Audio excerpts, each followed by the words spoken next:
Assalamualaikum warahmatullahi wabarakatuh. Selamat berjumpa kembali pada pelajaran fisika. Ya, pada saat ini kita 50% kembali. Ini adalah kelas 11 MIPA 1 sesi pertama, tapi masuknya bagian 2. Gitu, jadi kelompok 2 ya, itu aja. Kemarin kita sudah mempelajari bunyi. Bunyi disampaikan 2 kali. Ini adalah penyampaian bunyi yang kedua. Bunyi yang pertama kita mempelajari kecepatan lambat bunyi dengan metode pipa organa. Pada bagian kedua kita akan mempelajari intensitas bunyi, taraf intensitas bunyi, dan efek Doppler. Ya. Sebelum sampai ke sana, kita akan mempelajari gejala gelombang bunyi.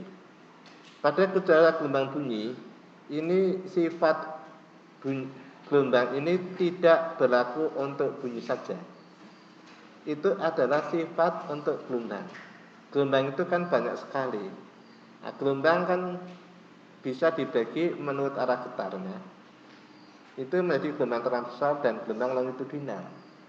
Gelombang menurut amplitudenya itu adalah gelombang stasioner dan gelombang berjalan. Gelombang menurut mediumnya adalah gelombang transversal dan gelombang longitudinal. Ya tadi medium, mekanik, dan elektromagnetik. Ini adalah merupakan sifat-sifat gelombang, gitu ya, untuk secara umum. Sifat gelombang yang pertama kali adalah refleksi. Refleksi adalah pemantulan. Ya, di sini karena topiknya bunyi adalah pemantulan pada bunyi. Ya, pada pemantulan bunyi berlaku hukum pemantulan gelombang. Refleksi bunyi dalam ruang tertutup dapat menggunakan gaung atau kerdang, karena bunyi pantul dan bunyi asli datang bersamaan. Apabila Anda pada sebuah gedung yang agak luas, Anda ada sebuah konser, orang berpidato, kadang terdengar suara itu tidak jelas. Kenapa suara itu nggak jelas? Gitu loh ya. Dari sumber pengeras suara, dia bergerak sampai ke telinga Anda, tapi langsung terus sampai nabrak dinding. Ya, terus mantul lagi. Saat mantul sampai telinga kamu lagi, gelombang itu, tapi ketemu datang yang mau datang lagi. Berarti terjadi interferensi di situ antara gelombang datang dan gelombang pantul. Suaranya kamu malah bingung nih. Dengar dua suara gitu kan? Ya enggak? Tadi gitu. Pernah dengarkan itu? Ya, bisa ya. Tapi yang pantulan bunyi itu kadang sekarang orang malah buat namanya elko kayak itu. Wah, anak pakai elko aku bebe gitu. Suaranya nggak jelas, begitu loh. Oke ya. Itu untuk menghilangkan. Jadi ada peredam suara supaya bunyi itu nyaman didengar. Oke ya. Itu ada pemantulan. Atau mungkin kamu bisa menggunakan dari sumber, kamu teriak, kamu dengar suara lagi pantulan. Ya, oke. Selanjutnya refraksi. Refraksi itu pembiasan. Ya. Jadi bunyi itu bisa membias. Oke. Pada pembiasan bunyi berlaku hukum pembiasan gelombang. Refraksi gelombang menyebabkan petir malam hari terdengar lebih keras daripada petir siang hari. Kenapa? Perbedaan siang malam. Udara di atas itu udara yang dekat dengan petir. Ya. Terus udara di bawah itu udara dekat dengan pendengar. Kamu itu pendengarnya di bawah. Kan petir dari atas ke bawah kan? Nggak ada itu, oke. Pada waktu siang di atas itu lebih dingin. Kalau lebih dingin itu berarti dia lebih rapat. Gitu. Di malam hari di atas lebih panas, kebalik. Tapi pada udara di bawah pada siang itu lebih panas. Kalau lebih panas itu kan udaranya mengembang, jaraknya menjauh. Ya tak? Pada malam hari itu lebih dingin. Refraksi, pembiasan dari rapat ke kurang rapat, atau dari kurang rapat. Kalau siang hari itu kan di atas lebih rapat menuju kurang rapat, gitu loh. Pada malam hari di atas kurang rapat menuju rapat. Bunyi petir pada siang hari karena dia kurang rapat suaranya lebih pelan. Pada malam hari karena lebih rapat suaranya lebih keras. Percaya enggak? Kalau enggak percaya gampang. Coba Anda pukulkan tangannya, jarinya ke meja pelan. Suaranya seperti apa? Pelan saja. Oke. Setelah ini kan meja kan benda padat, lebih rapat daripada sekitarnya. Telinga kamu tempelkan di meja, kamu ngetik yang sama. Suaranya apa? Lebih keras. Ya, suaranya akan terasa lebih keras daripada Anda di sini sama telinganya nempel di meja. Jadi membuktikan kalau lebih rapat itu suaranya lebih keras, gitu loh. Bisa terima ya? Ya, oke. Oke. Sekarang pada selanjutnya adalah difraksi. Difraksi itu apa? Pelenturan. Oke. Bunyi mudah mengalami difraksi karena memiliki panjang gelombang yang besar. Kalau panjang gelombang yang besar, maka energinya mengecil. Dia bisa mengalami pelenturan. Atau dia juga bisa mengalami pembelokan. Nyerah. Pelenturan pembelokan. Pak, bunyi bisa membelokan. Apa buktinya? Bunyi itu bisa membelok. Oke. Pada saat ini anak-anak saya ini yang nempel tembok ini, ya di sini, ya. Dengar suara traktor enggak? Ya, di situ kan apa pagar? Kan belok toh. Ya kan itu lubang jendela menuju ke telinga. Kan membelok toh. Ujung ya? Berarti bunyi itu bisa mengalami apa pembelokan gitu loh. Gitu. Kamu kan juga belok, karena terhalang di sini. Kamu kan posisinya lainnya kan di bawah jendela. Kan lewatnya melalui jendela. Munggah terus mudun toh. Kamu jongkok saja dengar suara traktor kan. Jadi pembelokan gitu loh. Dong ya? Oke. Kita bicarakan sekarang interferensi atau perpaduan. Oke. Perpaduan itu kamu tahu Pak, yang dikatakan perpaduan. Perpaduan itu minimal ada dua benda. Ya, itu dua. Jadi interferensi itu minimal ada dua gelombang. Bunyi gelombang, bunyi kohoren. Kohoren itu sama, tapi ini yang sama amplitudonya dan frekuensinya. Akan misalnya pola terang gelap yang merupakan pola interferensi konstruktif, dan terang gelap itu terjadi untuk cahaya. Tapi kalau untuk bunyi terjadi bunyi keras dan bunyi lemah. Mungkin ya, bunyi keras dan lemah. Itu untuk bunyi. Interferensi itu sudah kita bicarakan pada gelombang stasioner. Pada gelombang stasioner itu kita bicarakan ada gelombang yang berwarna hijau dengan berwarna merah, yang arahnya berlawanan, gitu loh. Ya, pada saat itu gelombang merah dengan gelombang hijau itu jadi satu, kan jadi satu garis kain. Itu kan hitamnya paling tinggi. Berarti itu terjadi interferensi konstruktif. Ya, tapi sewaktu warna hitamnya itu hilang, ya kan? Itu kan merah dengan hijaunya itu kan atas bawah sama. Yang satu di perut, yang satu di yang satu di atas di bukit, yang satu di lembah. Nah, dijumlahkan kan akhirnya 0. Maka warna hitamnya enggak ada. Kalau enggak ada itu berarti destruktif. Kalau suara berarti diem gitu loh. Nah, konstruktif suaranya keras. Ya. Kalau itu. Oke. Nah, kelipatannya bagaimana untuk menentukan bahwa N ini adalah menunjukkan bilangan asli. Bilangan asli itu bagaimana? Anda pernah diajarin oleh orang tua kamu Berhitung. Anak-anak, mari kita berhitung. Kalau ngajari adik-adikmu juga berhitung. 1, 2, 3, gitu kan? Siapa yang ngajari anak kecil dari nol? Enggak ada itu. Mesti formulanya dari 1.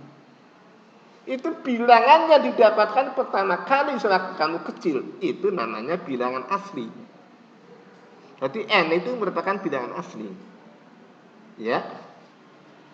Ya, ini sebetulnya fase, ya. Nah, ini kan berarti bilangan asli kan 1, 2, 3. Ini kan nggak ada pecahannya. Berarti kan fasenya 0. Ya, berarti kan itu saling menguatkan gitu loh. Tapi untuk yang di bawah ini kan N plus setengah.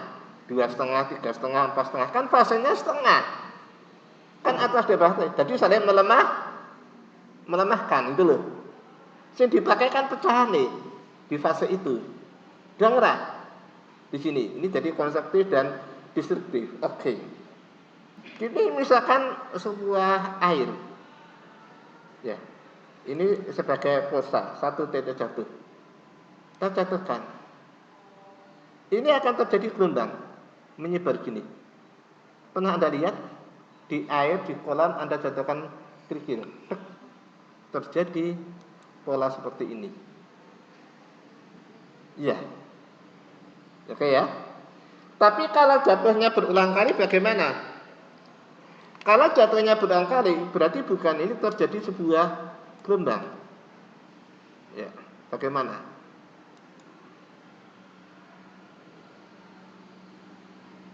Ya. Yang terjadi warna biru itu adalah konstruktif, yang warna hitam itu adalah destruktif. Itu ya. Saling pergerakannya seperti itu. Ini pergerakan kepada sebuah gelombang. Ya, oke. Oke, kita lanjut, kita matiin dulu.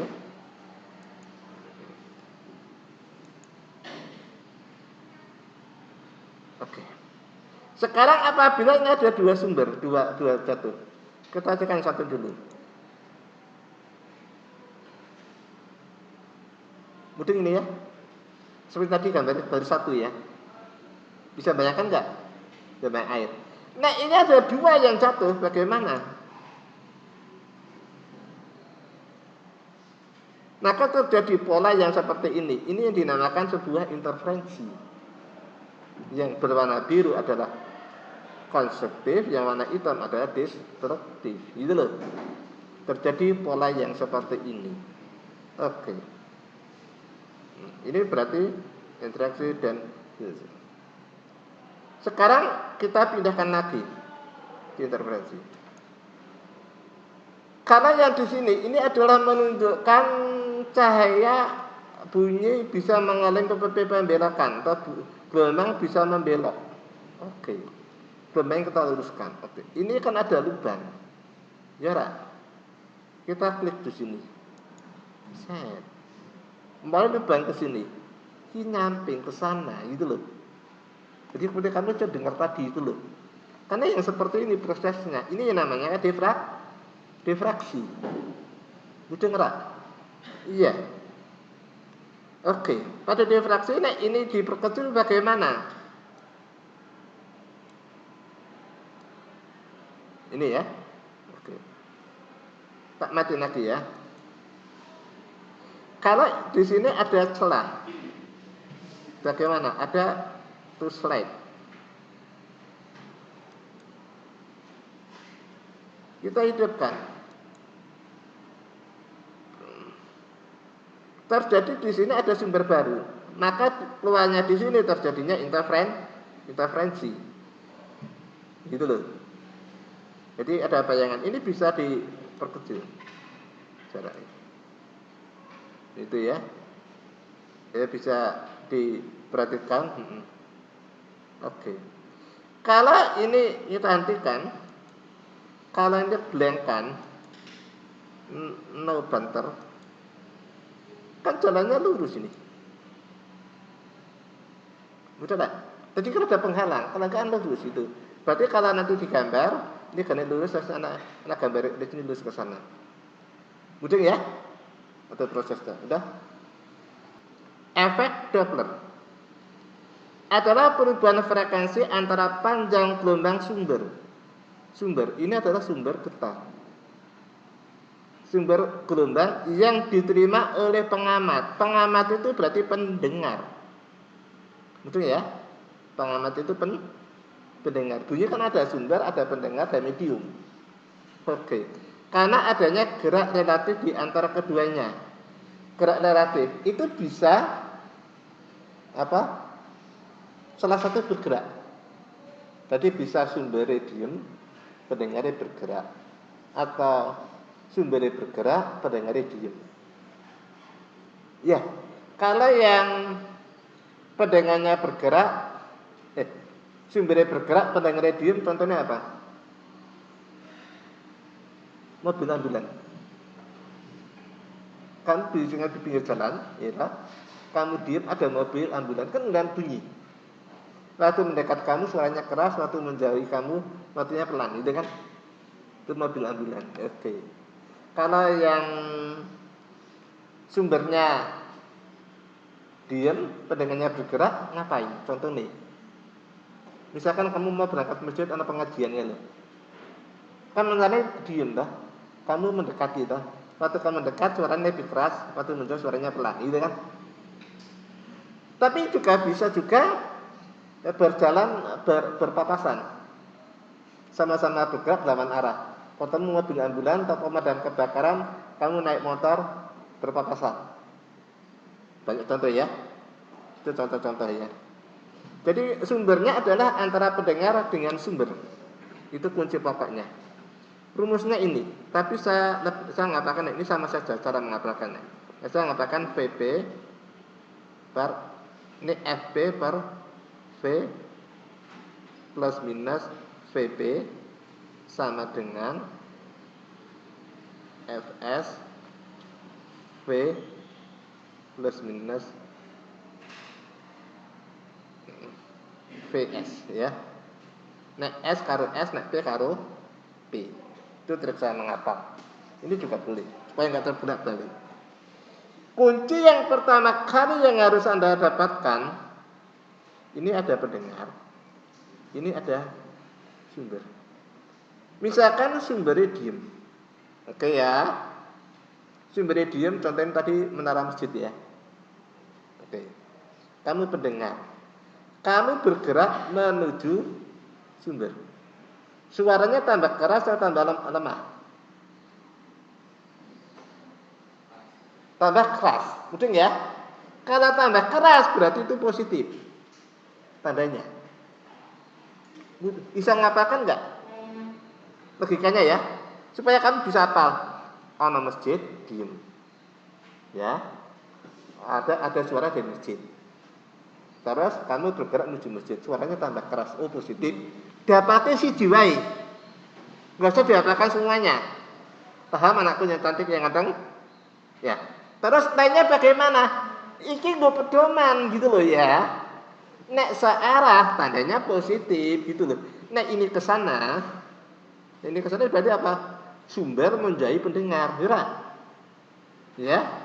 Tandanya apa? Searah berarti positif gitu loh. Jadi menemukan siji ini itu nek searah tuh sama gitu. Nah ini sumber mendekati pendengar berarti apa? Negatif karena berlawan arah dengan iki gitu loh. Kan sumber ini tadi. Nah ini berarti apa tandanya?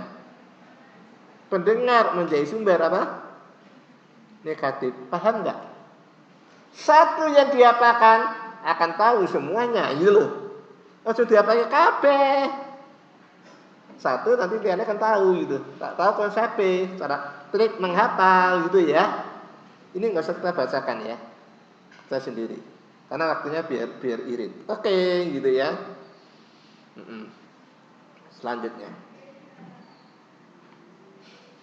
Persamaan efek Doppler dengan tidak mengabaikan kecepatan angin. Nek di atas ini kecepatan anginnya diabaikan. Sayang kecepatan anginnya diperhitungkan. Ya kan? Kuncinya piye nek kecepatan angin gitu loh. Harus kunci gitu loh. Sekarang kuncinya apa? sumber diem, pendengar diem, gitu lah. Jadi kamu di rumah dengar suara masjid, gitu loh. Kan sumber diam, pendengar diem, gitu loh. Bisa dipahami anak cantiknya dong, ya. Selanjutnya ada angin, gitu loh. Ada angin bergerak dari masjid ke rumah ke kamu. Berarti suaranya kan dibawa angin, tak? Udah lah. Kan tadi nggak ada angin, tak? Sekarang ada angin, gitu loh. Anginnya bergerak dari sumber ke pendengar, gitu loh. Udah lah. Kuncinya kan pendengar, intinya. Suaranya tambah keras atau tambah lemah? Oke, masih bingung. Mbak E ini jalan mau ke ruang guru. Nah, Mbak E jalan itu Mbak E saya sumber, ruang guru sebagai pendengar. Masih dorong. Tambah banter pun pelan. Suara nih, jalan nih. Tambah banter loh. Ini kan aku, tadi kan udah kan dari sumber, mau ke pendengar kan. Terus anak angin gitu loh. Anginnya kan dorong kan. Bisa paham enggak? Berarti kan suaranya lebih keras. Dong. Ya. Karena suaranya itu didorong oleh angin gitu loh. Bisa pahami? Satu yang diapakan gitu loh. Tadi apa? Kecepatan angin menuju sumber. Menuju apa? Pendengar. Apa? Positif, gitu saja. Nah, menjadi pendengar berarti negatif dong ya. Anginnya ini. Oke. Selanjutnya ini baca sendiri ya nih. Jika pendengar mendekati sumber, maka VP bernilai positif. Itu udah kan tadi ya, VP-nya ya. Jika sumber bunyi menjadi pendengar, maka VS bernilai positif. Ini kan sudah kita bilang nih. P pendengar mendekati sumber, VP-nya positif. Sumber menjadi pendengar, VS-nya positif. Gitu loh. Ya, oke. Jika arah angin searah dengan arah rambat bunyi, ya. Berarti searah rambat ini maksudnya menuju pendengar apa sampangan ini. Ya. Udah aja. Ininya positif. Pelayangan gelombang. Pelayangan gelombang ini terjadi adalah intervensi dua. Pelayangan itu kan ada intervensi dua bunyi beramplitude sama namun berbeda frekuensi. Ya, jadi ada intervensi amplitudenya sama, tapi perbedaannya frekuensinya kecil. Ini akan terjadi pelayangan. Nah, pada pelayangan ini membentuk intervensi konstruktif dan destruktif. Bunyi membentuk intervensi konstruktif dan yang disebut layangan. Ini loh. Satu layangan didefinisikan sebagai gejala dua bunyi keras atau lemah yang terjadi bersama, di keras yang berdekatan atau lemah yang berdekatan. Itu satu layangan. Frekuensi layangan itu F1 FL ini F1 min F2 diberi tanda absolut atau tanda harga mutlak. Maksudnya apa? Harga absolut, harga mutlak itu enggak ada negatif. Diberi tanda strip ini. Di matematik udah dapatkan gitu ya.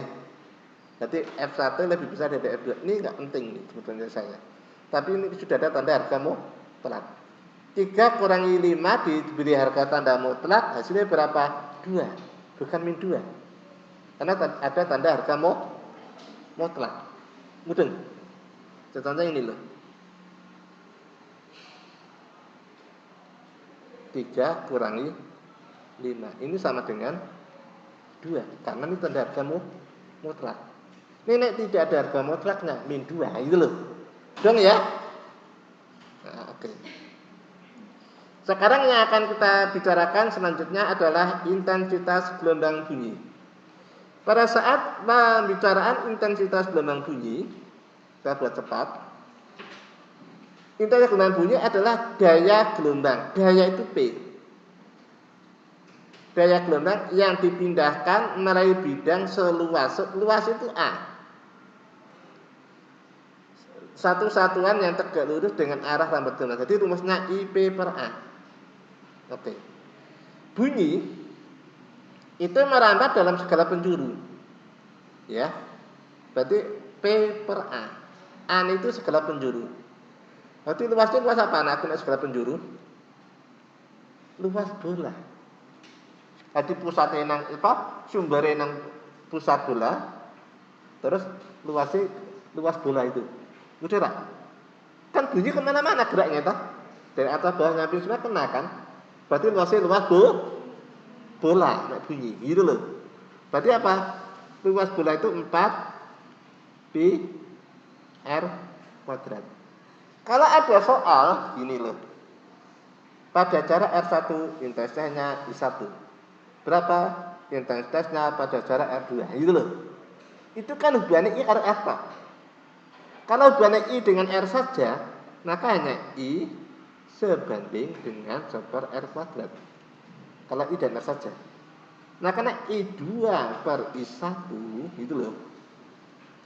Di sini kan berbanding terbalik sampai sini. Maka nek terbalik ini dibalik. R1 per R, karena ini 2, ini 1, nah ini 1, ini 2, kuali gitu loh. Kuadrat kan, karena ini kuadrat. Oke. Kalau jumlah beberapa intensitas ada, itu tinggal dijumlahkan gitu loh.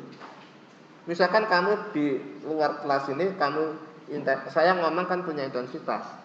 Traktor bila ada intensitas. Berapa intensitas antara saya dengan traktor dan jumlah saja. Gitu loh ya. Oke.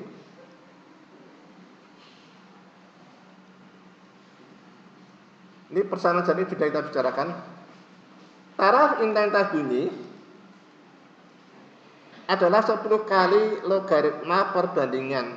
10 kali perbandingan logaritma I per I0. 10 kali logaritma perbandingan intensitas bunyi I dan intensitas bunyi dengan intensitas ambang bunyi. Intensitas ambang bunyi itu intensitas terendah yang masih bisa didengar manusia tanpa terasa sakit. Itu namanya intensitas ambang pendengaran. Besarnya adalah 10 pangkat min 12 per meter persegi. Karena nilainya begitu besar, maka dilekan supaya kecil bisa digambar. Oke. Rumusnya ini. Gabungan sumber bunyi dengan taraf intensitas bunyi identik memiliki hubungan. Contoh, ada satu mobil N1 sama dengan 1 punya taraf intensitas bunyinya TI adalah 20 desibel. Kalau 100 mobil N2-nya 100 itu loh, maka TI2-nya berapa? Gitu loh. Udah lah. Ini maka rumus ini gitu loh. Mudah ya? Ini strategi N2 sama 1. Oke. Tepat. Sekarang kalau ini hubungan antara intensitas bunyi dan sumber bunyi yang berbeda jarak. Nek lebih jauh kan lebih pelan. Berarti TI2 TI1 min 20. 20-nya ini karena kuadrat tadi. Dari R2 per R1. Saya percepat ini ya. Oke. Untuk aplikasi gelombang bunyi tidak saya bacakan. Hanya tak ginikan saja. Oke. Pengukuran kedalaman laut. Mendeteksi keretakan logam dan ultrasonografi. Terus mengukur kelajuan dalam darah. Iya. Teman-teman fisika, saya akhiri di sini. Assalamualaikum warahmatullahi wabarakatuh. Saatnya jam ketiga dimulai.